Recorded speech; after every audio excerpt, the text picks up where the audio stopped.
जय श्री हरि। 16 सोमवार व्रत कथा। मृत्युलोक में विवाह करने की इच्छा करके एक समय श्री भूतनाथ महादेव जी माता पार्वती के साथ पधारे। वहां वे भ्रमण करते करते विद्रावत देशांगत अमरावती नाम की अति रमणीक नगरी में पहुंचे। उसमें वहां के महाराज का बनाया हुआ अति रमणीक शिव जी का मंदिर था। उसमें भगवान शंकर भगवती पार्वती के साथ निवास करने लगे। एक समय माता पार्वती शिव जी से बोली, हे महाराज, आज तो हम तुम दोनों चौसर खेले। शिव जी ने प्राण प्रिय की बात को मान लिया और चौसर खेलने लगे। उस समय इस स्थान पर मंदिर का पुजारी ब्राह्मण मंदिर में पूजा करने को आया। माताजी ने ब्राह्मण से प्रश्न किया कि पुजारी जी बताओ, इस बाजी में दोनों में किसकी जीत होगी। ब्राह्मण बिना विचारे इसी घर बोल उठा कि महादेव जी की जीत होगी। थोड़ी देर में बाजी समाप्त हो गई और पार्वती जी की विजय हुई। अब तो पार्वती जी ब्राह्मण को झूठ बोलने के अपराध के कारण कोढ़ी होने का श्राप दे दिया। कुछ समय बाद पार्वती जी के श्राप उस पुजारी के शरीर में कोढ़ पैदा हो गया। इस प्रकार पुजारी अनेक प्रकार से दुखी रहने लगा। इस तरह के कष्ट भोगते जब बहुत दिन हो गए तो देवलोक की अप्सराएं शिव जी की पूजा करने उसी मंदिर में पधारी और पुजारी के कष्ट को देख बड़े दया भाव से उससे रोगी होने का कारण पूछने लगी। पुजारी ने निसंकोच सब बातें उनसे कह दी।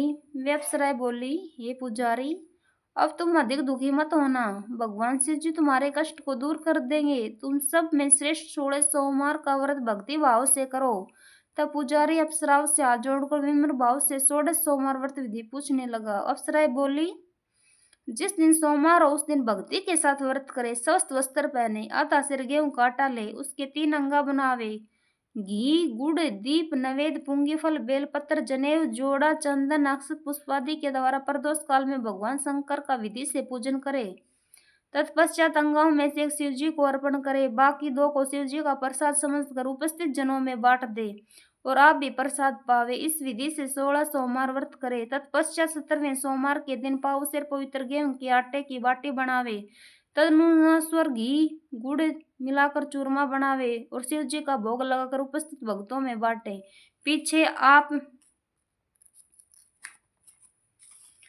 सकुटुम्ब प्रसाद ले तो भगवान शिव जी की कृपा से उसके मनोरथ पूर्ण हो जाते हैं। ऐसा कहकर अप्सरा स्वर्ग को चली गई। ब्राह्मण ने यथाविधि 16 सोमवार व्रत किया। भगवान शिव जी की कृपा से रोग मुक्त होकर आनंद से रहने लगा।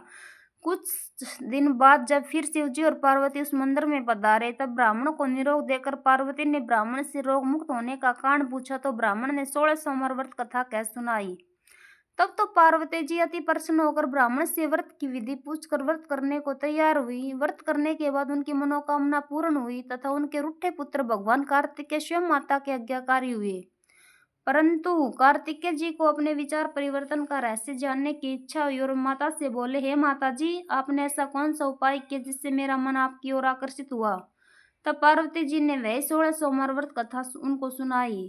भगवान कार्तिकेय जी बोले, इस व्रत को मैं भी करूंगा क्योंकि प्रिय मित्र ब्राह्मण दुखी दिल से परदेश गया है, हमें उससे मिलने की बहुत इच्छा है। कार्तिकेय ने इस व्रत को किया और उनका प्रिय मित्र मिल गया। मित्र ने इस आकस्मिक मिलन का भेद कार्तिकेय जी से पूछा तो वे बोले, हे मित्र, मैंने मिलने की इच्छा करके 16 सोमवार का व्रत किया था। अब तो ब्राह्मण मित्र को भी अपने विवाह की बड़ी इच्छा हुई। कार्तिकेय जी से व्रत की विधि पूछी और यथाविधि व्रत किया। व्रत के प्रभाव से जब वह किसी कार्यवश विदेश गया तो वहां के राजा की लड़की का स्वयंवर था। राजा ने प्रण किया था, जिस राजकुमार के गले में सब प्रकार से सरंगृत हथनी माला डालेगी मैं उसी के साथ प्यारी पुत्री का विवाह कर दूंगा। शिव जी की कृपा से ब्राह्मण भी स्वयंवर देखने की इच्छा से राजसभा में एक और बैठ गया। नियत समय पर हथनी आई और उसने जयमाला उस ब्राह्मण के गले में डाल दी। राजा की प्रतिज्ञा के अनुसार बड़ी धूमधाम से कन्या का विवाह उस ब्राह्मण के साथ कर दिया और ब्राह्मण को बहुत सा धन और सम्मान देकर संतुष्ट किया। ब्राह्मण सुंदर राजकन्या पाकर सुख से जीवन व्यतीत करने लगा।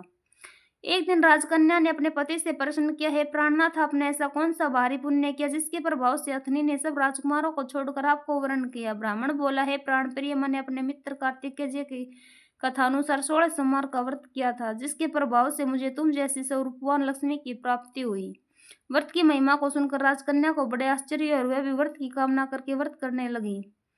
शिव जी की दया से उसके गर्भ से एक अति सुंदर सुशील धर्मात्मा और विद्वान पुत्र उत्पन्न हुआ। माता पिता दोनों उस देव पुत्र को पाकर अति प्रसन्न हुए और उसका लालन पालन भली प्रकार से करने लगे। जब पुत्र समझदार हुआ तो उसने अपनी माता से प्रश्न किया, माँ, तूने कौन सा तप किया जो मेरे जैसा पुत्र तेरे गर्भ से उत्पन्न हुआ। माता ने पुत्र का प्रबल मनोरथ जान के अपने किए 16 सोमवार व्रत को विधि के सहित पुत्र के सम्मुख प्रकट किया। पुत्र ने ऐसे सरल व्रत को सब तरह के मनोरथ पूर्ण करने वाला सुना तो वह भी इस व्रत को राज्याधिकार पाने की इच्छा से हर सोमवार को यथाविधि व्रत करने लगा। उसी समय एक देश के वृद्ध राजा के दूतों ने आकर उसकी एक राजकन्या के लिए वर्ण किया। राजा ने अपनी पुत्री का विवाह से सर्वगुण संपन्न ब्राह्मण युवक के साथ करके बड़ा सुख प्राप्त किया। वृद्ध राजा के दिवंगत हो जाने पर ब्राह्मण बालक गद्दी पर बैठाया गया, क्योंकि दिवंगत भूप के कोई पुत्र नहीं था।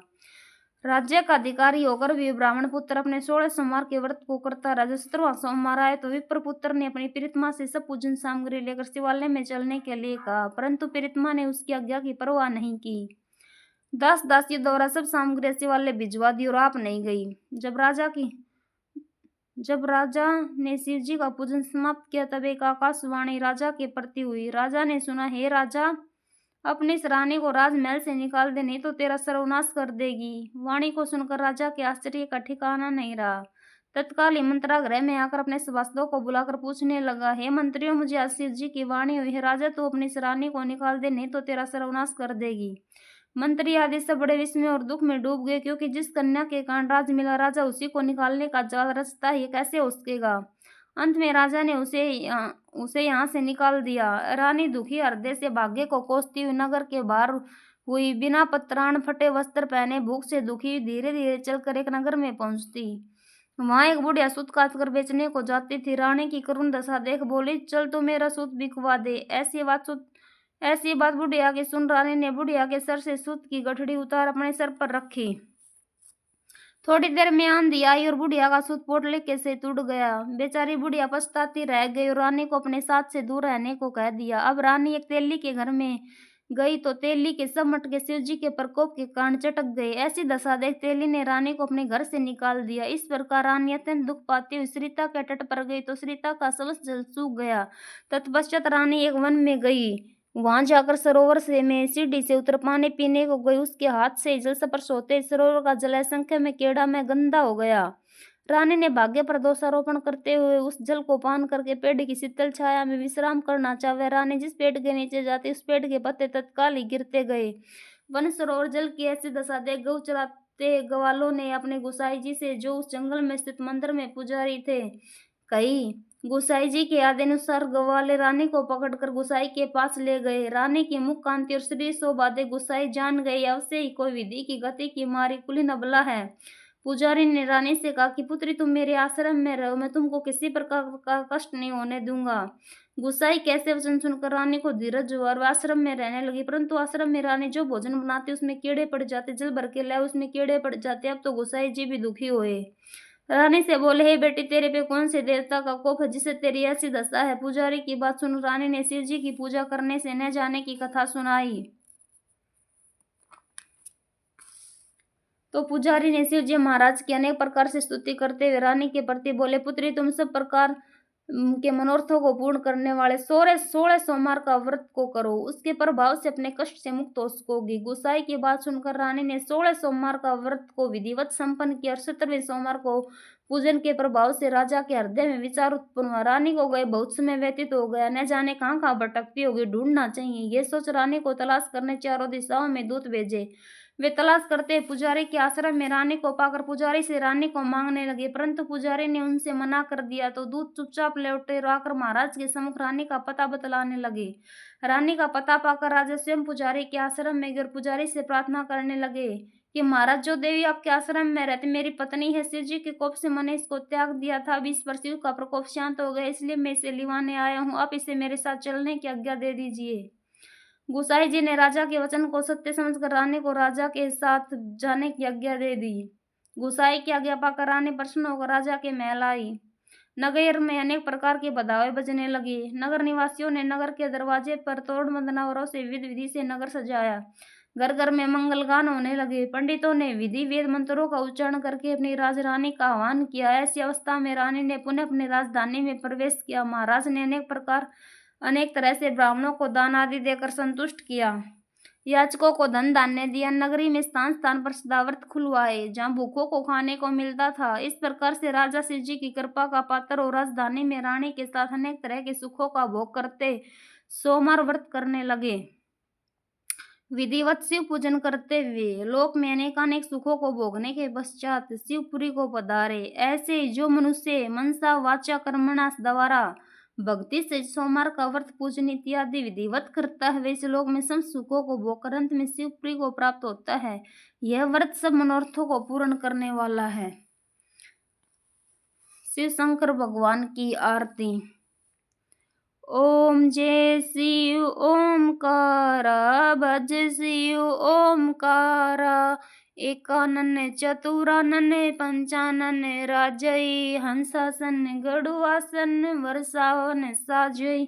ओम जय शिव ओमकारा, भज शिव ओमकारा, दो भुजे चार चतुर भुजे, दस भुजे सोए, तीर गुण रूप निरखते, तिरुभुवन जन मोय।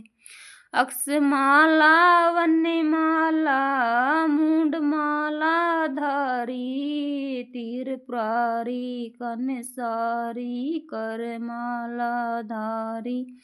श्वेतांबर पीतांबर बागंबर अंगई, सनकादिक गरुणादिक भूतादिक संगई, करके मध्य कमंडलू चक्कर त्रिशूलधारी। जग करता जग भरता जग पालन करता, ब्रह्मा विष्णु सदा शिव जानत विवेका। प्राणवाक्षर के मध्य ये तीनों एका, त्रिगुण स्वामी जी की आरती जय कोई नर गावे। कहते शिवानंद स्वामी, कहते हरिहर स्वामी, मनवांचित फल पावे। ओम जय शिव ओमकारा, भज शिव ओमकारा। जय श्री हरि।